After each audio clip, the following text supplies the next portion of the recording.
Hi, this is State Senator Tom George. Welcome to my program, Current Events. And as always, I'm bringing you another interesting guest from Lansing. Today I have with me Mr. Eugene Wanger. Gil, thanks for being on my program. Oh, you're welcome, Tom. It's great to be here. And the reason that I've asked you to come on, well, there's really a couple pieces here, but this fall, the people of Michigan are going to have, when they go vote, they'll see on the ballot the question as to whether we should have a constitutional convention. That comes up automatically. Yes. And I have you here because you participated in the last constitutional convention. You were a delegate. I was. And so I want you to tell me a little bit about that. But first I want you to tell me a little bit about yourself and your background. I know you're an attorney. Yes, I grew up here in Lansing, went to college, majored in political science, came back, started to go to law school at the University of Michigan, graduated, and then came back again and practiced law.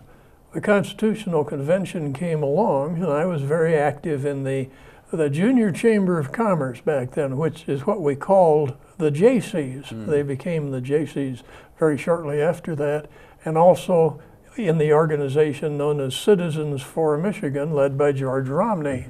So those two organizations, along with the League of Women Voters, were the three citizens groups that are responsible for having a constitutional convention almost 50 years ago. I was involved with them, and I decided to run, and my district was the whole city of Lansing then, and I was elected and served in the convention. Let's go back a little bit about the process that brought us to the CONCON then. You mentioned there were these citizens groups, and you mentioned George Romney. Yes. And so you were active in promoting the need for a constitutional convention. What were the issues of the day that would bring, a young attorney kind of into the fray of events to say we needed to make a change then? I have to say that primarily it was my interest in political science and government, which was a great interest of mine, and of which I'd been collecting books ever since on the subject since I first entered law school. And then there was a real need to make sense of the organization of the state's executive department. We had well over 100 different agencies. There was no coordination possible. Whenever there was a problem, the governor would, of course, be asked about it, but he had very little control. He had 100 different phone numbers to call. It just didn't work at all very well. That was one issue.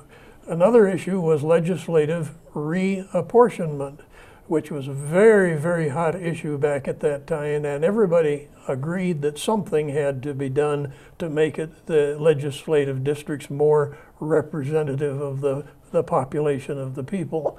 And that was something else which seemed to be beyond the scope of what the legislature was able to accomplish. And what that has to do with is some legislators basically represented more people than others. Yes. Yeah.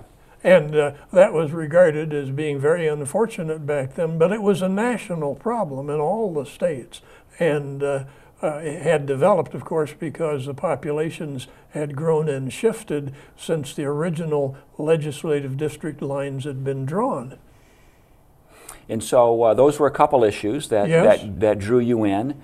And then there had been a call or kind of a reform movement for some time. I mean, there had been several efforts to get the CONCON approved, hadn't there? Yes, there had. And they up until about a year and a half before the convention election was held, it just was impossible because the old Constitution that we were living under, that's the Constitution of 1908, provided that when this question of calling a CONCON, as we called it, a CONCON came up, in order to get a yes vote, you had to have a majority of all of the people voting in the whole election, not just on the question. That question, yep. And human nature being what it is, just lots of people, they would vote on the candidates, but these questions that came up, they'd forget about those. So it was very hard to get that. And there was an amendment that became known as the Gateway Amendment, which these three groups promoted, which said no, from now on it'll have to be the majority of the voters voting on the question. And so that had to happen first. Yes, And then it came on the ballot. Every 16 years it automatically comes on the ballot as the Constitution provided then and does now.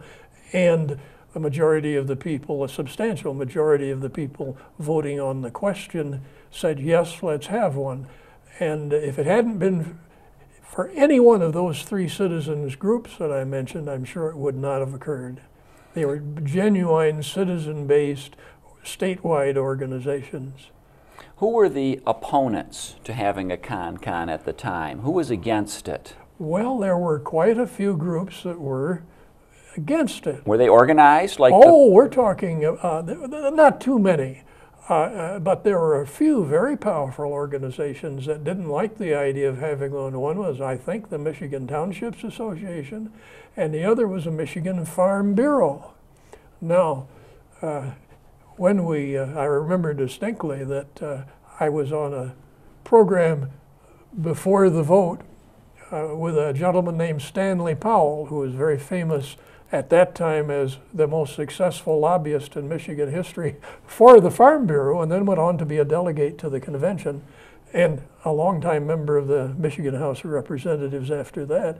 And Stan and I debated this, and then after the vote was had and the convention was held, the Farm Bureau came out strongly in favor of the new Constitution. So just because a group happens to be opposed to holding it, antsy or opposed to it beforehand does not necessarily mean they're going to be opposed to the end result. So my guest is Eugene Wanger, Gill, who was a delegate to the convention, and we've talked about the process leading up to it. Now, tell me a little bit about becoming a delegate. You had to be elected. Yes. How did that work? Well, you had to run on a partisan ticket. There was quite a lot of talk that it ought to be independent so we could get away from partisanship. However, the law at that time didn't allow it. So I was Republican, and the district was a Republican, and it turned out that although the political parties across the state were roughly divided, about 50% Republican Party, about 50% Democratic Party, lo and behold, the morning after the election of delegates, it turned out that 2/3 of the delegates were Republican. Well, the state capitol, of course, was where most of the offices were then, and because all of the principal office holders there were Democratic, it was like a tomb. I'm serious. Usually there's there was at least a little background buzz and all, and the doors were usually open in all the offices. My wife was Assistant Attorney General. She worked there at that time, and it was just like a tomb. Well, it was a staggering upset, but it worked out quite well during the convention up until the very last part of it. There was good bipartisan cooperation. And even though we Republicans had 2/3 of the delegates, we made sure that the Democratic Party delegates had 1/3 of all the seats on all the committees. We had 3 vice presidents of the convention. They had 1 of them. It was worked out to be as fair as it could be. Today, partisanship, I'm afraid, is quite different. Certainly in Congress, and I'm afraid in the legislature also. So I think one of the questions about having a new convention would it be possible to have it done in the same kind of bipartisan spirit that most of the last convention was done in. When the convention finished its work then, was there bipartisan support among the delegates for the final product? You said things changed in the last couple of weeks. Well,